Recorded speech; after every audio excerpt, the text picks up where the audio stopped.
All right, good evening, everybody, and welcome to week number one. That is right, week number one of your 9407 class, which is your intellectual freedom class. As always, I'm your professor, Dr. Jace K. Austin, and what we are going to do in this first check-in video this week is mostly a course overview so that you can know exactly what's going to be expected of you in this course. Hopefully this is going to take care of answering some questions that you may have. Hopefully this is going to settle your nerves a little bit, let you know what's going to be, again, expected of you, what you'll be doing this semester, and, just a little philosophy of how I grade, those sorts of things, also in how the class is going to be set up.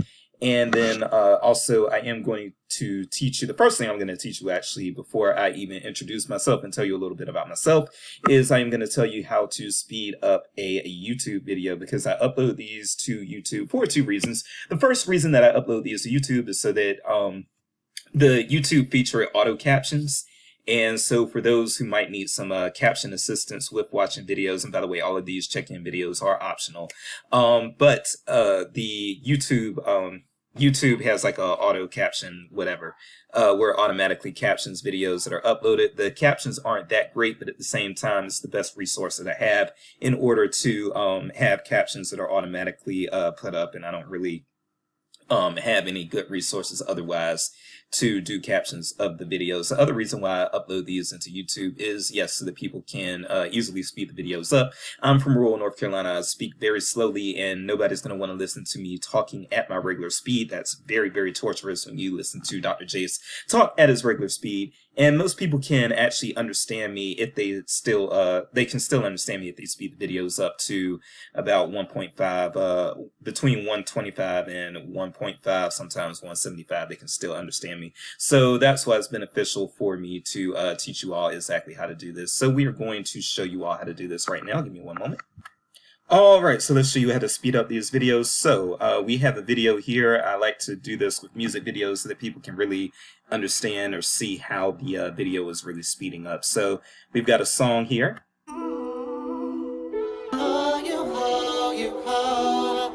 You keep on stalking me. All right. Now, when you speed it up, you can come over here.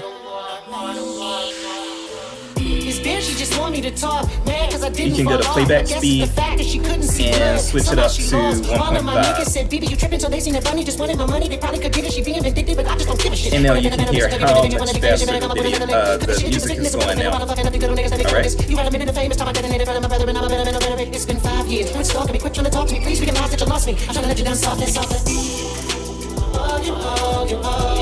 You keep on stalking me.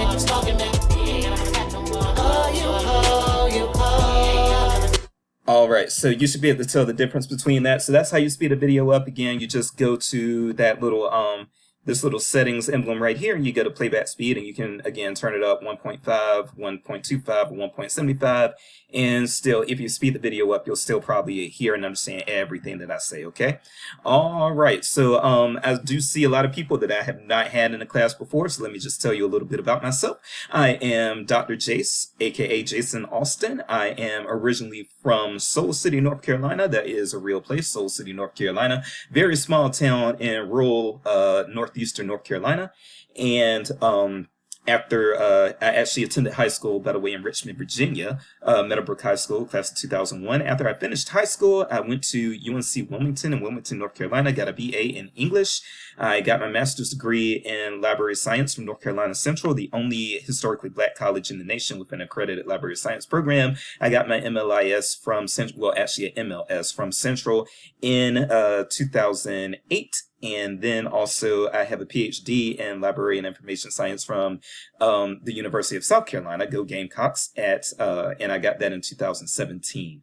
I have a wide variety of experience as far as being a librarian. I shouldn't say a wide variety of experience because I've really only ever been a public services librarian, but I've been in different types of libraries. So I started out as a resident librarian actually at the University of North Carolina, Greensboro. That was back in 2008. I was there for 2 years, and I did all kinds of stuff there. So I did cataloging, I did archives, and I did reference. That was part of my job as a diversity resident. I was rotated into several different departments before I ultimately landed in one and chose. I was actually going to be a cataloger, but I was no good at cataloging, so they put me back into public services, and that's where I ended up. And I got better in public services, got my confidence up, and it turned out to be a good career choice for me.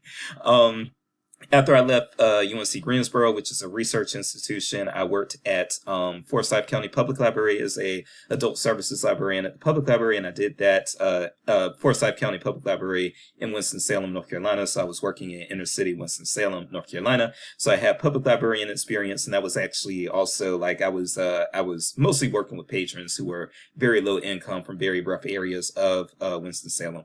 So I've got some experience actually doing like the hard public service reference at a public library. So I've been through that.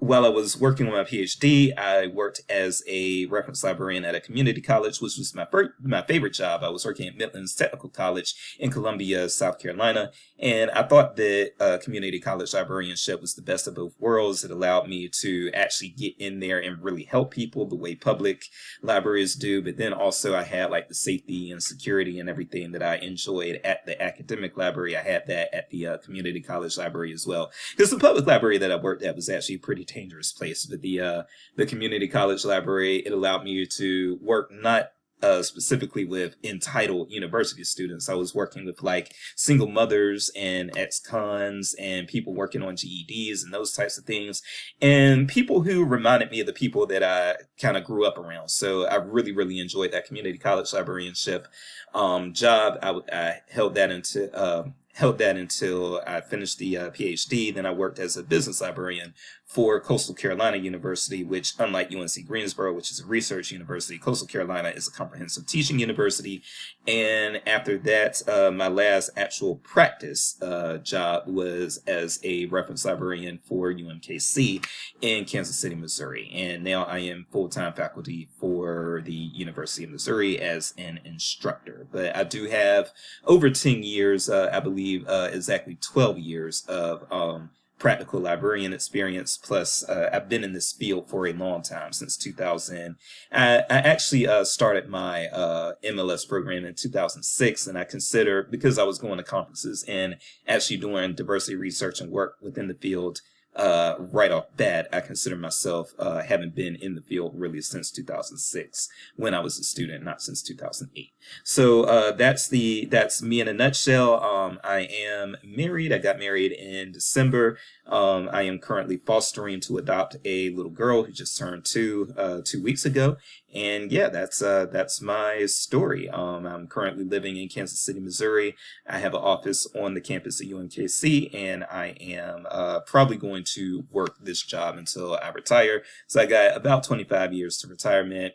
And I plan to spend all of those 25 years at Mizzou. That wasn't originally the plan, but that's the plan now. And it's funny how life can change, because I always wanted to go back to the South, back to the Carolinas, but I have realized that this is where I'm going to be in order to raise my child and, I guess make the most of my career. So that's Dr. Jace for you in a nutshell. Let's go ahead and get into some course overview.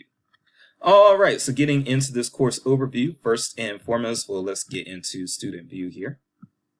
All right, and so we've got student view. We've already got 3 announcements going, so I'm going to look at those announcements really quick and just, again, go back over some of the things that are in the announcements. This, by the way, this video recording will be the 4th announcement. But yes, so I wished you all a very good morning. Usually I will have these check-in videos posted up by Wednesday morning, but this was a special case. Got a little late getting my week started, and so that affected how I was able to do everything else in my week. But yeah, so this is the introductory information here, and just some things that you do want to keep in mind. Again, you do need to read all of the announcements, but some things that you are going to want to keep in mind is that there is no textbook for this course. Okay, so there's no textbook for this course. I do I do say that there's an option to buy the Intellectual Freedom Manual. You don't necessarily need that, and some of you probably don't want to spend the money on that because I know people's money is very, very tight, especially with all of this inflation and everything. So yes, you are not required to buy the Intellectual Freedom Manual, but if you want to, you can. And then also, there is this older edition of the Intellectual Freedom Manual that you can get for free or access for free through the library. Please try to network with one another. That's a big thing for me. This is a huge class. It's probably the biggest class that we've had within the library science program here at Mizzou in a long, long time. But I wanted this class to be large because the more people that you have in a class that's very heavy discussion, like an intellectual freedom class is going to be, the more people that you have in the class, the more it gives people the opportunity to actually engage people that they feel more safe to engage, if that makes sense. So basically what I'm saying there is that some people are just not going to feel comfortable engaging certain posts. You have to respond to a classmate every single week. And some people are not going to be comfortable responding to classmates who say certain things. And now that the class is larger, it gives you an opportunity, if you need to find somebody that you feel more safely responding to. However, you can disagree in this class. That's what intellectual freedom is about. If you're not able to disagree, and this is a big deal for me because I actually had this happen in my teaching evaluations the last time I taught this class, which again was fall 2020. And one of the teaching evaluations, one of the students actually said, and this blew my mind, but I think this is where we're headed as a society. So one of the students actually said in the teaching evaluations, yeah, there were all of these comments that I disagreed with, and I wasn't exactly sure what to do. It used to be, and I'm probably again older than a lot of you. A lot of you are probably Gen Z or younger millennials. I'm what they call the geriatric millennial. I was born in 1983, and so yeah, when I grew up, I came of age in the 90s, graduated from high school in 2001 and attended college from 2001 to 2005. And yeah, it used to be that college was the place that you would go to be exposed to things that you didn't agree with and to learn how to respectfully disagree, to learn how to civilly disagree, and to learn how to, articulate your disagreements so that everybody can grow, because nobody's growing if everybody's agreeing. You have to be introduced to information, to new information, to non-conforming information, all of these things in order to grow. And it used to be that college was seen and respected as a place that you would be exposed to different opinions, that you would grow that way. You would grow through debate, you would grow through discussion, and so forth and so on. But I am seeing, I think in this age of social media, I'm seeing where people are more inclined to, they're used to having their social media where they can just block what they don't agree with, where they can just mute what they don't agree with, and so forth and so on, unfriend, all of these things. And so, yeah, I think that back when I was in undergrad from 2001 to 2005, so 20 years ago, I do think that back in those days, no one would have said something like, I didn't know what to do when I saw opinions that I didn't agree with. But now that's a legit concern. Like, you have people that are just used to building bubbles of confirmation for themselves because they grew up with social media, whereas I'm old enough that I didn't grow up with social media. I think that I joined Facebook when I was on it. I joined it in 2005, and that was the year that I graduated from college. I was 22 at the time. So, yeah, it's, yeah, I say that to say that this is not going to be, if you're somebody who doesn't know how to be in spaces where there are opinions that you don't agree with, this class is not going to go well for you. But hopefully you are strong enough to be around opinions that you don't agree with. You can disagree with me, you can disagree with your classmates, all of that stuff. And I think that it's healthy to do so. So yes, let's get back into this. Yes, try to network and build a community with one another. This class is very large, so you should be able to, I think, make a new friend if you don't already have one here. And there are errors in this course. Dr. Jace is not so proud and not so egomaniacal that I don't want you to point out errors to me. When you see an error in the class, just let me know and I will fix it. There are going to be errors. There are errors in my class every semester. It just is what it is. Okay. But yes, read over this and this will give you an idea of how the check-in videos work, how the discussion works, and all of those things. But we are going to go through the syllabus, and so I'll probably be talking about the discussion a little bit more through the syllabus. Let's look at the other two announcements though really quick now. As far as wanting to volunteer, I need debaters for the November the 16th session. I've already, believe it or not, I've already gotten 5 volunteers. So that's great. We're at Wednesday and I've already gotten 5 volunteers. So I just need a 6th. So if you are interested in participating in the debate, if you like debating and that sort of thing, then please volunteer to participate and I'll get those teams up and going. I'll get you a workspace in Canvas where you all can just kind of communicate and work with one another, but you'll also have each other's emails and everything, so you'll be able to reach out to each other that way and get to work and all of those things of that nature. But yes, if you like debates, then please sign up to participate in the debate. And one thing that I'm going to tell you all is that there are two main benefits that I would say to participating in the debate. The first is that pretty much everyone who participates in the debate, when I did the debate in the 2020 class, everybody who participated just got the full marks. So it was easier for them than I guess writing the paper. In the paper, they may or may not get perfect scores. The only way you're not going to get a perfect score if you participate in the debate is if your partners in the debate say you're a bad teammate. Okay, that's pretty much the only thing that's going to cause you to lose points. Or if you do something during the debate that you're not supposed to do, like attack somebody from the other side personally, like say that, you know, make fun of them or something like that, say that they have bad teeth or they're ugly or something like that. If you do something like that, you're going to lose points, but we're all adults here, and so I'm not expecting anything like that to happen, okay? But yes, so that is the first benefit of participating in the debate, is that you will probably get that perfect score and you don't have to do the final paper. The debate participants do not have to do the final paper, okay? So keep that in mind. And then the second benefit of participating in the debate is that, yes, I remember who participates in my debates. So the way higher education works, if you want to have a professor write a really good letter of recommendation for you, then one of those things that you might need to do is stand out in the eyes of that professor.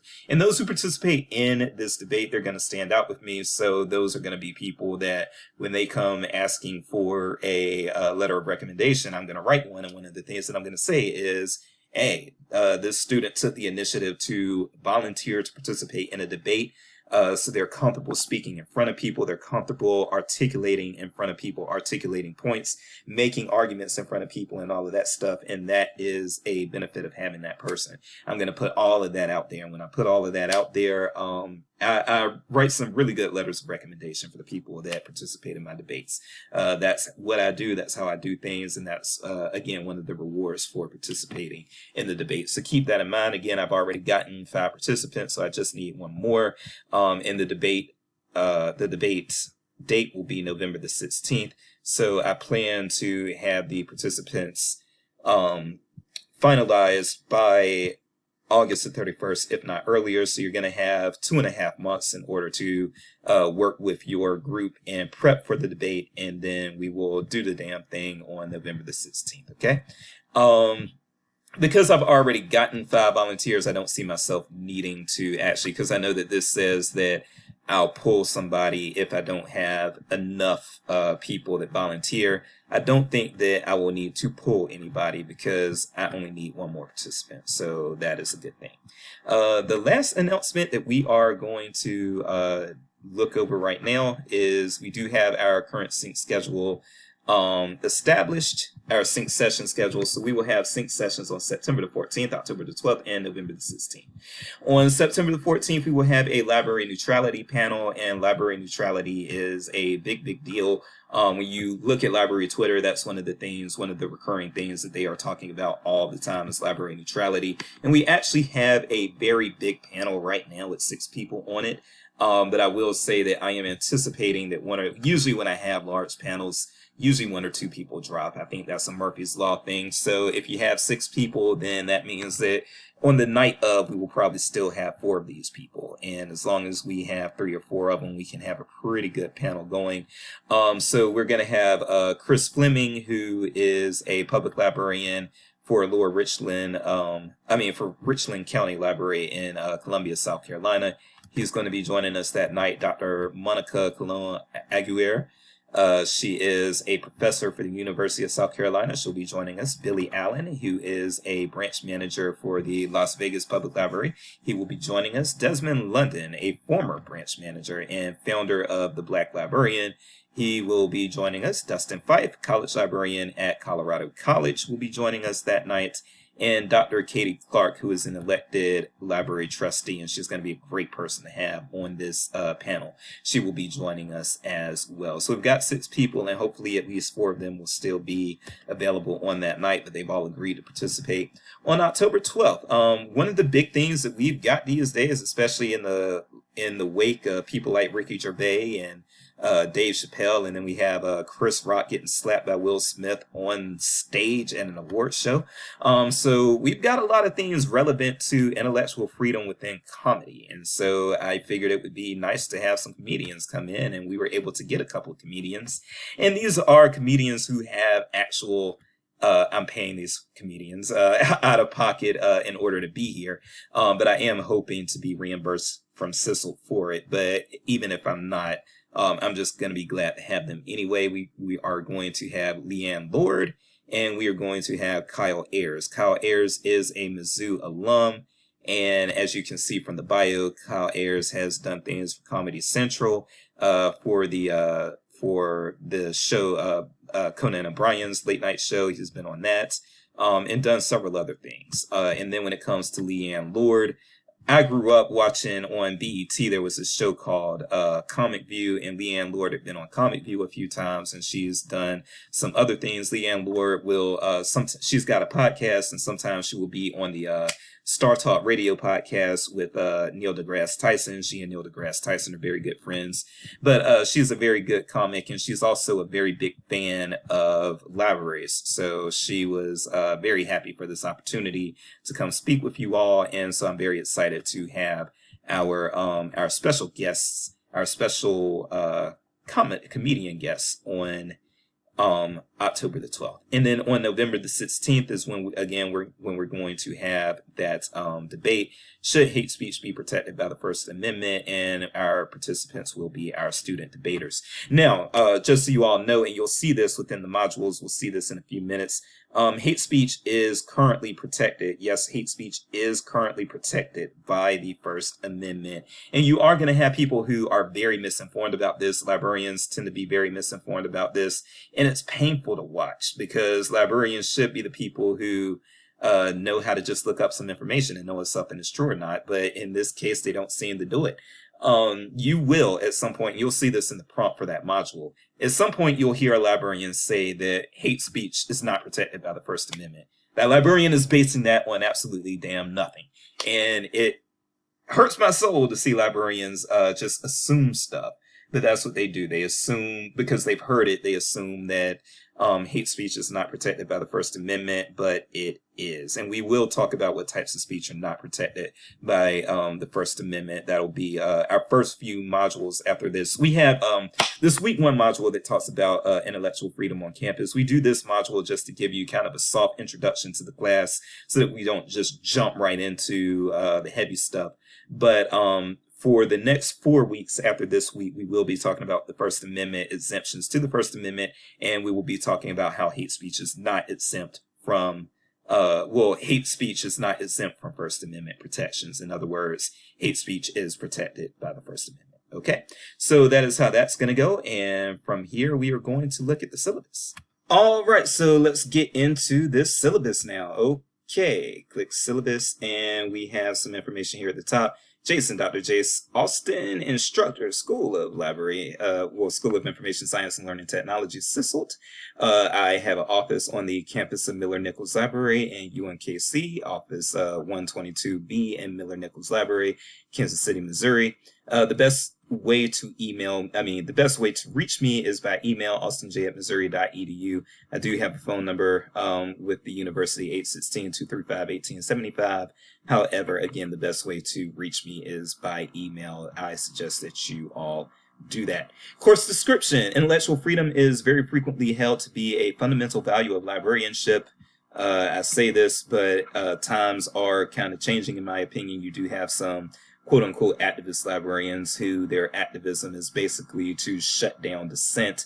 It's a bunch of this fake woke BS where people are basically not allowing there to be any difference between what they believe and what can be acceptable opinion for somebody to believe, if that makes sense. Like, there should be it shouldn't be complete overlap between what you believe and what's acceptable for people to believe. But we have a lot of librarians that are basically trying to remoralize society, I would say, from a liberal standpoint. I am going to be soapboxing a lot with this, so I apologize for that. But that's what you get to do as a professor, especially in an intellectual freedom class. You get to soapbox. So what I'm going to say is, I'm a liberal, I'm a progressive. But what I'm going to say is, it used to be that only the right had like this obsession with establishing a moral code and trying to make everyone follow their moral code. It's a form of puritanism, in my opinion. And from what I've seen, like it used to be, in my opinion, that the left actually used to embrace people just, doing what made them feel good, so long as, like, hedonism, so long as people weren't getting hurt, right? But now it seems like the left is, they've come up with their own competing moral codes to the right, and they're trying to remoralize society. That's what I see. And the reason why I say that is because, people who are doing that, if you were establishing a moral code and trying to remoralize society, then you are actually probably, and a lot of librarians are doing that, then you're actually not holding to this fundamental value of librarianship that is intellectual freedom. You don't have intellectual freedom if you're having a moral code forced on you. Okay? Because of its importance, librarians must be able to define it theoretically and practically in order to completely understand what it means so that it can be defended in practice. Collections, access, and services are all affected by how we define this freedom, and as we will see, nothing about intellectual freedom is simple. This course will address the topic in principle and in practice. So, our course objectives: understand the philosophical background of intellectual freedom, critique the entirety of thought on intellectual freedom and librarianship and beyond, realize the kinds of challenges that can arise and the reasons people give for them, and understand the position of and demands of the librarian regarding intellectual freedom. There is no textbook for this class. Course readings are available through the library and through the open web. All right, so you are probably going to want to keep an eye on the news, whether that's reading the newspaper, accessing cable news, something like that, whatever the case may be. But you're going to want to keep an eye on the news, because a lot of the things that I pull into this class are probably going to be coming from the news. And I don't even like watching the news the way I used to. I was a news junkie until probably about 2016. And then after Hillary lost, I just wasn't really that much into the news anymore. And I have not been that much into the news since. I just found it tiring these days. I wasn't a fan of Trump. I'm not a fan of Biden. It's a whole vibe. All right, but try to keep up with some news, because, again, we will probably be pulling some of our intellectual freedom content. I'll probably be pulling some of the stuff that I discuss in these check-in videos from the news. All right. Participation. Regular participation in the discussions is required. In fact, this is a very discussion-focused class. It's very, the discussions are going to be what count for a very, very large part of your grade. And that's because when we talk about intellectual freedom, yes, we need to be talking to each other, basically, when we talk about intellectual freedom. So discussions are going to weigh very heavy into the grading of this class. Some of this information that I've got in here, I kind of have it just to cover my ass, but I'm not going to, like, for instance, when it talks about you should have your original post up by Wednesday, and then have your response to at least one classmate up by Sunday. I'm not going to deduct points if you do not get your first post up until Thursday or Friday or Saturday or Sunday. You know what I'm saying? But the reason why I try to get people to have their first post up by Wednesday is so that people actually have something to respond to starting on Thursday. When they log into the class. Okay. So that's the reason why that is there. But again, I will not be counting off if you do not have your posts up by Wednesday. Just make sure that you have both your post and your reply, up by, Sunday night by the due date. Okay. Now, if you do need if you need me to be flexible with you, then by all means, let me know.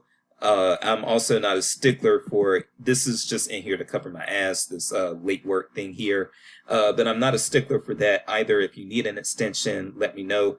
I'm human. I will grant you an extension. I am not one of these hardcore professors that's just going to be an ass about everything. If you, of course, the university actually gives you bereavement time and those sorts of things if you have like a close family member die or something like that. But I am even more flexible than that. So, you know, if you have like a best friend die or a pet die, if somebody breaks up with you, if you're injured in a car accident, if you have to go to court, if you have to go to jail, you know, as somebody who I've never been arrested before, but I've had warrants for my arrest before, right? So I know how much that can impact your life. And so having said that, yes, if you have legal issues, or even, it doesn't have to be anything negative. If you get married one weekend, if you get married on Saturday, just let me know, maybe Thursday or Friday or Wednesday, just be like, hey, Dr. Jason, I'm getting married this weekend. Can I please, have an extension on my discussion board post, and I will grant that, or have an extension on my assignment that's due Sunday, I will grant that, so that you can enjoy your wedding weekend. You know what I'm saying? So just if you are curious about getting an extension, just let me know. Reach out to me. The worst that I'm going to say is no, but I do believe in self-care. I do believe in taking mental health days if you need to. I believe in all of that stuff. So yeah, just reach out to me. Reach out to me.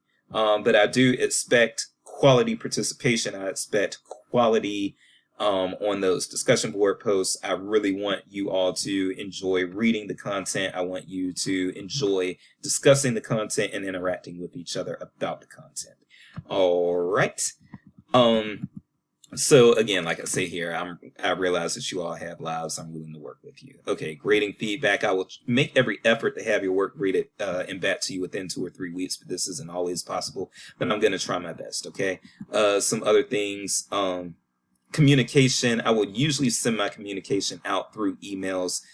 Sometimes I may have to do something else, but usually they will go out through emails. As far as this is one of the big things that, of course, you all are looking for is the grading scale here. So you can get a total of 100 points. And so here are the point breakdowns to get you to that 100. First of all, we do have there's going to be a 12-point intellectual freedom project that I have not even devised yet, but I will make sure that once it's devised, you all will have plenty of time to complete it. That 12-point intellectual freedom project, that's going to replace a paper. You've already got one paper, and you got a lot of discussion that you're going to have to do, which is writing. So I didn't want to just overload you all with papers. I wanted to give you all some different things that you can do. So you are, again, the debate is going to be something that some of you are participating in to get some points, but I'm also going to try to figure out some intellectual freedom assignment that is different from a paper that you can do for those 12 points, and that's a way to kind of mix it up. Hopefully it'll be something that you can do that can actually also help benefit your community or something. So I'll be working on that, but 32 total points for discussion. You have 16 discussion prompts, including your intro. 2 points each. It's going to be 1 point for your original post, 1 point for your reply. And again, you have 15 weeks and 1 prompt for each week, plus you have that intro prompt. So that's 16 total discussions at 2 points each for 32 points. You're going to have a 7-point midterm examination. 15 points for the synced sessions. So we have 3 synced sessions. Your attendance at each will be worth 3 points. Will be worth 5 points, and I will be taking roll. 14 points for a banned book report discussion. 20 points for your final paper, and debate contestants for the November 16th session will be graded for their performance on the debate instead of having to do the final paper. But for those of you who do have to do the final paper, that'll be 20 points. Our grading scale here, 93 and above, you will get an A, 85 to 92 a B, 75 to 84, you get a C, 74 below, you get an F. Also, I do reserve the right to award pluses or minuses for exceptional effort or exceptional lack of effort. So if I feel that you have done just the best you could do, but you still ended up getting a B, I'll probably bump that to a B plus. If you just did the bare minimum, but that bare minimum still got you a 94, I'll probably give you an A minus. So that's pretty much how that works. All right, and then you have your due dates here. So the sync sessions are September 14th, October 12th, and November 16th.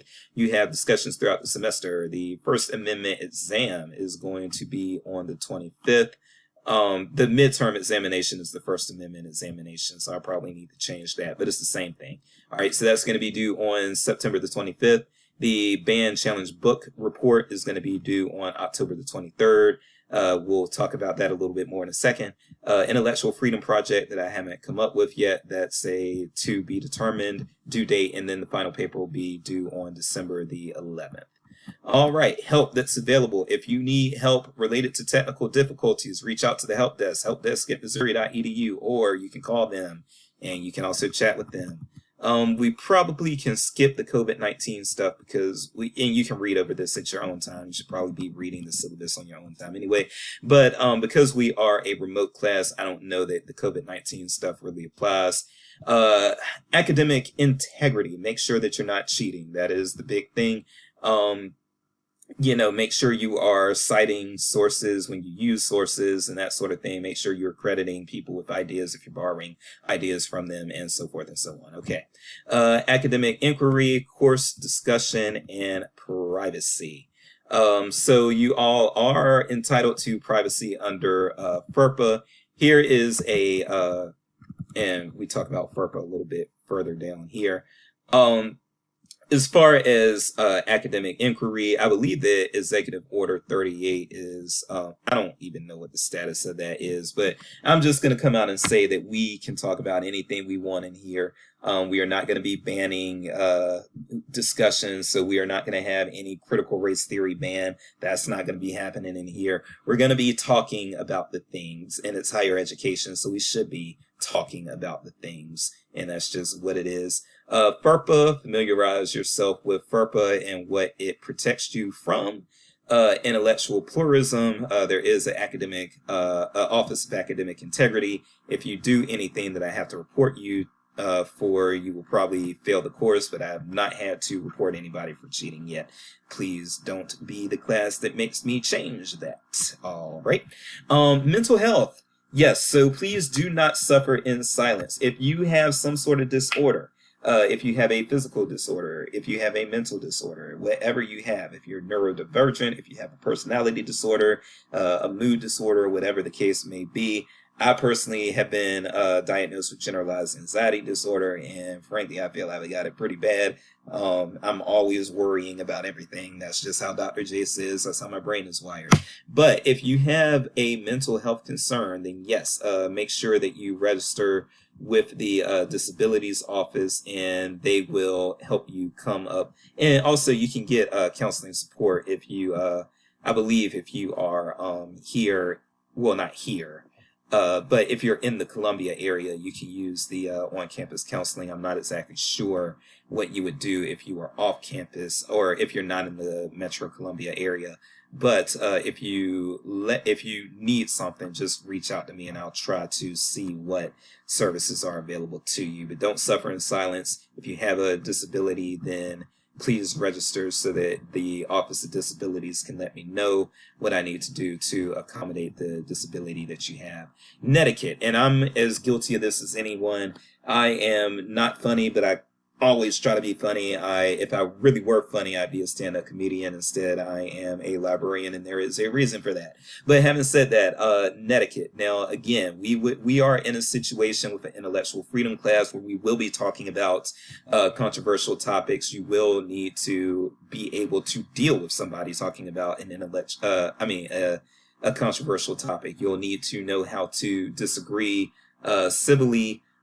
Make sure that when you are trying to use humor, that it's sometimes hard to construe humor when it's in written form in an online environment. Okay, so just be careful about that. But personally, I don't have a problem with people using humor when the humor is understood. And in fact, again, we will have a module and a guest session where we're talking about comedians and we're talking about humor. So that is what it is.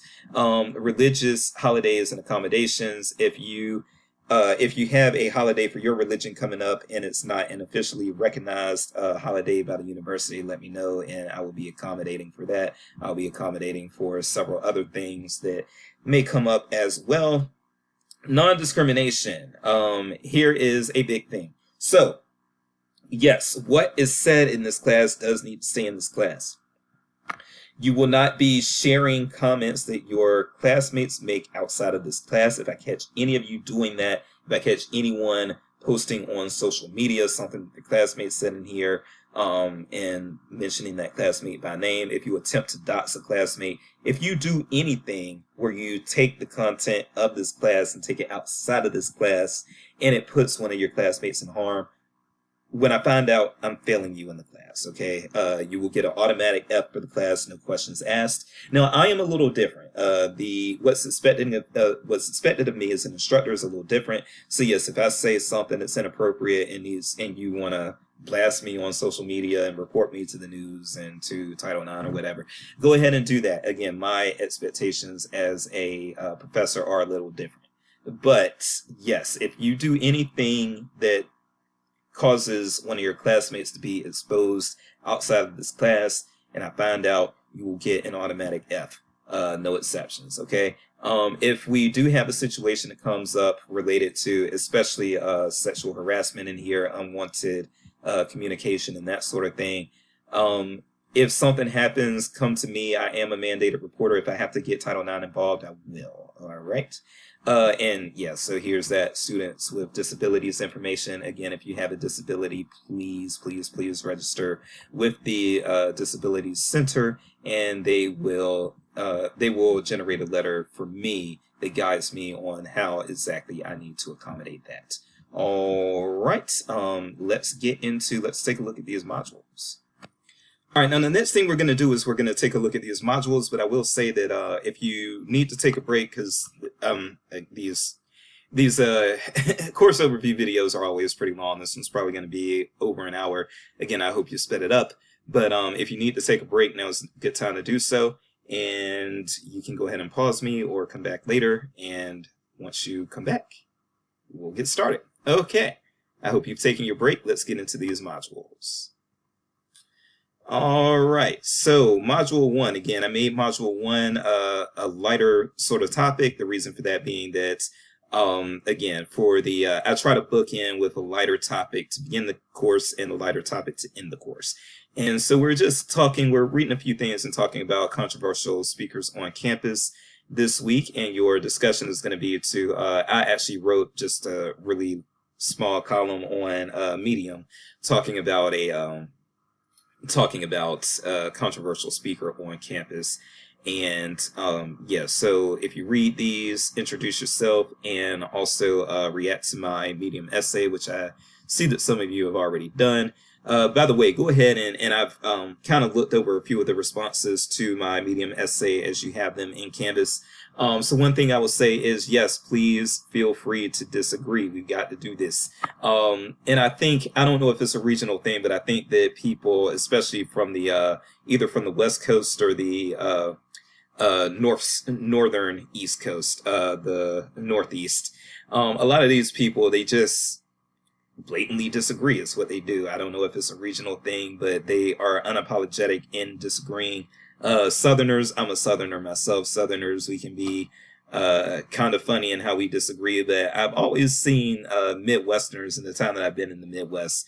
Midwesterners seem to they there's this Midwestern nice phenomenon which I'm not used to, and it just comes off as fake to me, honestly. Like a lot of just to, again to be honest, a lot of Midwesterners just kind of rub me the wrong way because they seem kind of phony to me with this Midwestern nice thing. But having said that, um, you don't have to always just keep niceties, especially with me being your professor. I have to have a thick enough skin to where I can be disagreed with and criticized. You all do as well, I will say that, but definitely, please disagree. I think that most of the people in the 2020 class disagree with the article is that, or the column as I've written it. So if you disagree, just go ahead, feel empowered to disagree.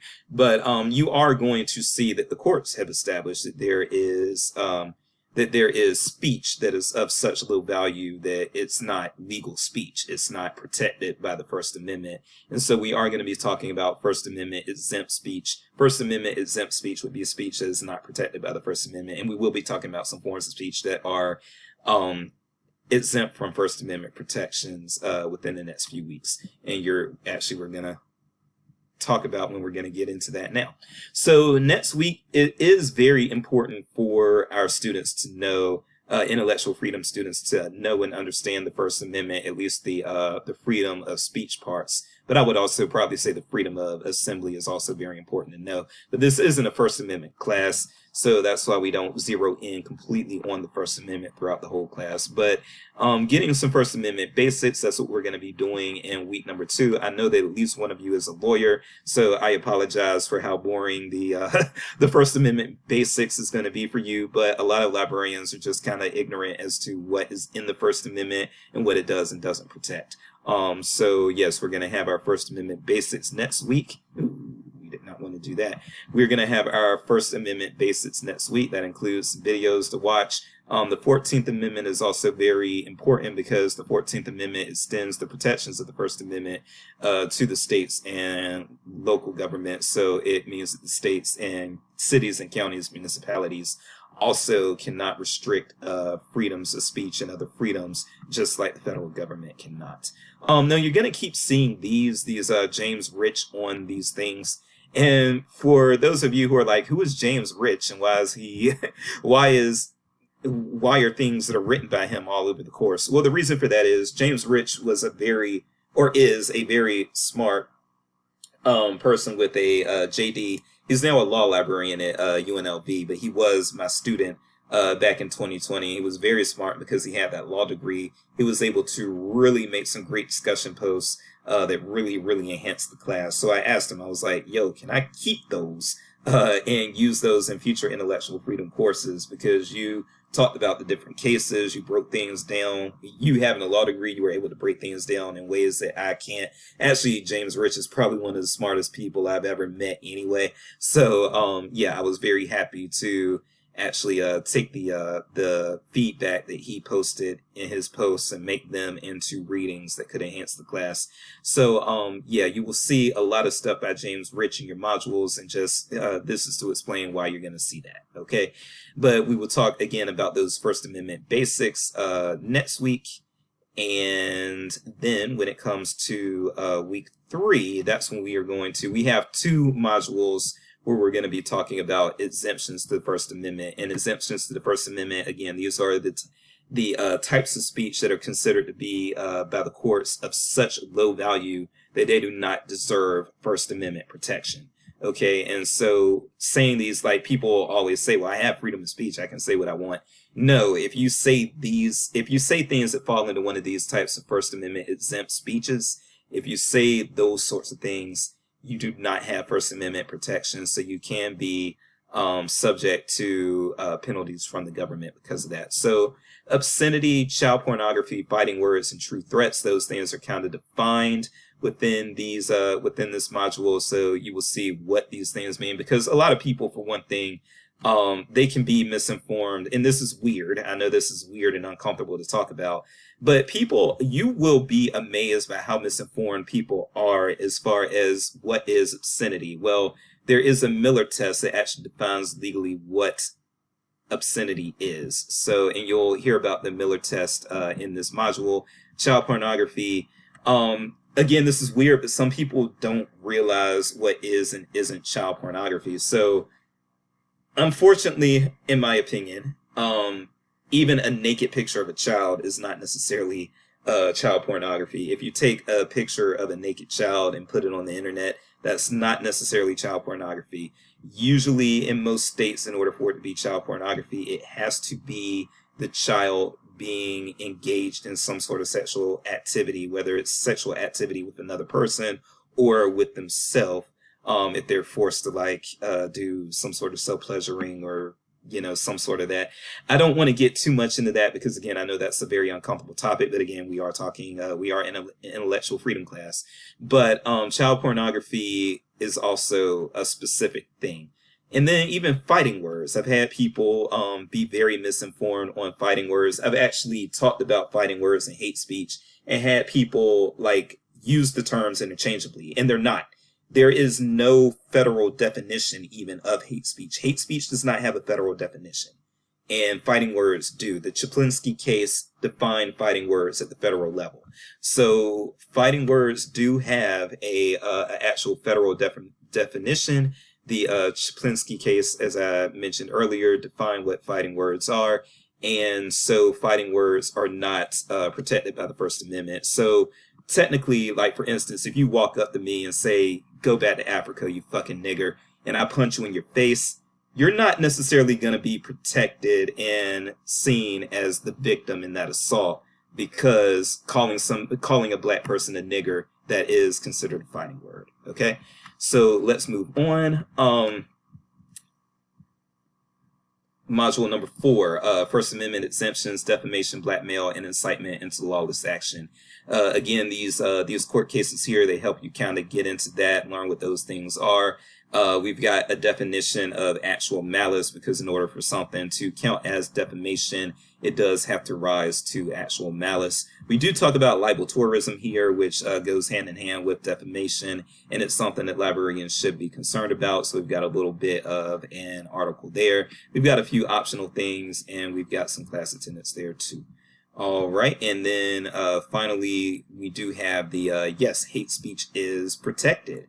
And I talk about in the discussion prompt for that week, I do talk about how a lot of librarians are misinformed. You will see at some point you're going to run into a librarian who says that hate speech is not protected by the First Amendment. That person doesn't know what they're talking about. When they tell you that, ask them what case law makes hate speech not protected by the First Amendment, and they're not going to say anything because there is no such case law.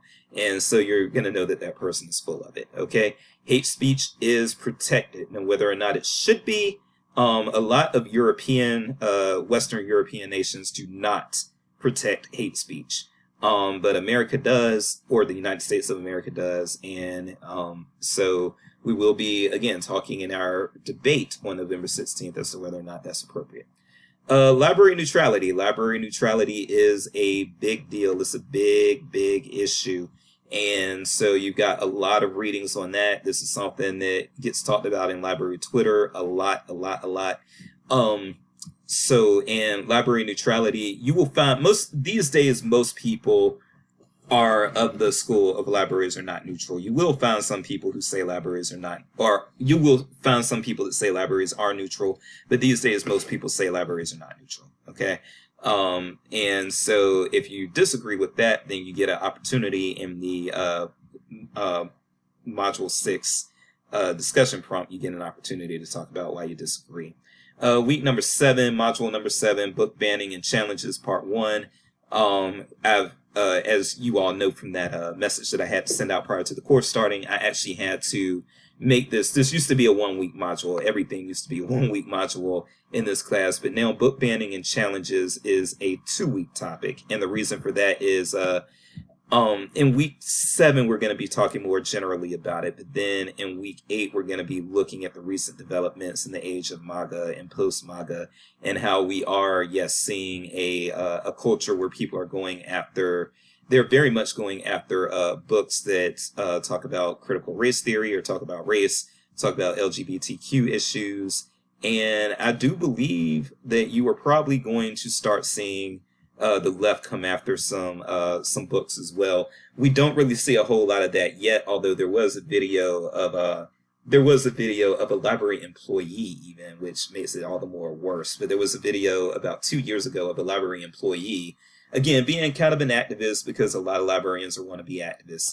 So he was being kind of an activist, and he took like the books written by conservatives, or what he said were white supremacists, but people like Bill O'Reilly and Sean Hannity and Tucker Carlson and some of these people, he took their books and he just burned them as a library employee. And that's not good either. But the way that the right used to be, again, the moral police, and now the left is starting to do moral policing, I think that is going to lead to the left trying to remove some books from libraries as well. Now, a lot of people disagree with me on that and say, the left will be tolerant. They won't try to get the books removed.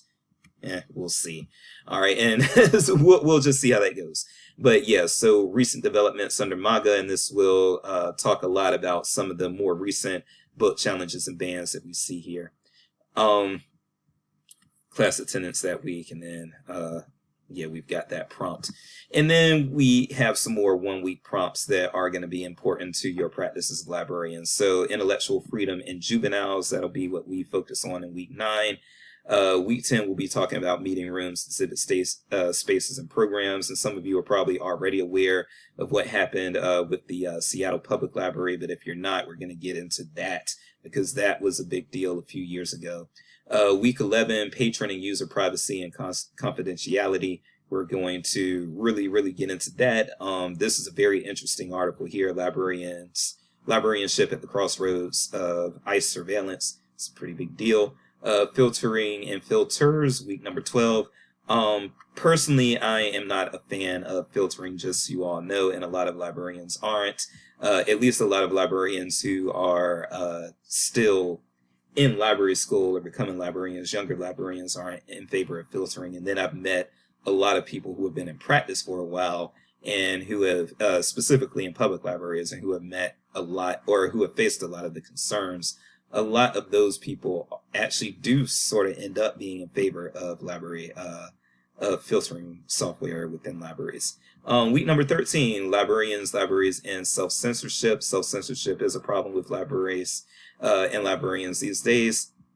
Week number 14, collection development and management concerns, and this will include, we will be talking, we had actually a very kind of startling issue with this at ALA Annual this year, so I've incorporated that related to Holocaust denial, and that's going to be that's actually even going to be the discussion prompt that week. But we actually had a panel at the ALA conference a few weeks ago, where an issue over books that support Holocaust denial theories, that became a contentious subject, and there was a big fallout with that. And then finally, again, our last week, we're bookending with a lighter topic, so intellectual freedom and comedy. We will come back to this. We're going to have that sync session many weeks before we actually have this final kind of module on comedy and that sort of thing. But we are going to close with that as a prompt and everything. And this can be relevant to libraries too. And so I've made the prompt. I've explained how this can be relevant to libraries and what you should go through as you are determining whether or not you will add comedy to your collection. So that's how all of that goes. Let's see. Let me pause for a second and see what else needs to be mentioned. Okay, as far as some just close out thoughts, and I know it's been an hour, so we are going to kind of wrap this up, and I'll probably revisit a few things maybe next week. But yeah, let's go ahead and wrap this up. One thing that I did want to, okay, so the assignments, I'm sorry, let's go back through the assignments just really, really quick here. I knew I was forgetting something, and I don't know why it took all that for me to figure it out. Okay, so yeah, let's just talk about the assignments really, really quick. Again, you're going to have a very, the quiz is actually relatively easy. So you're going to see this quiz, this First Amendment examination that will be due on September the 25th after you get through those First Amendment modules from week 2 to week 5. And so that quiz isn't going to be terribly difficult. It is going to be worth 7 points there. As far as your book report, you are going to have a banned books book report. Let me see. Okay. So banned challenge book report.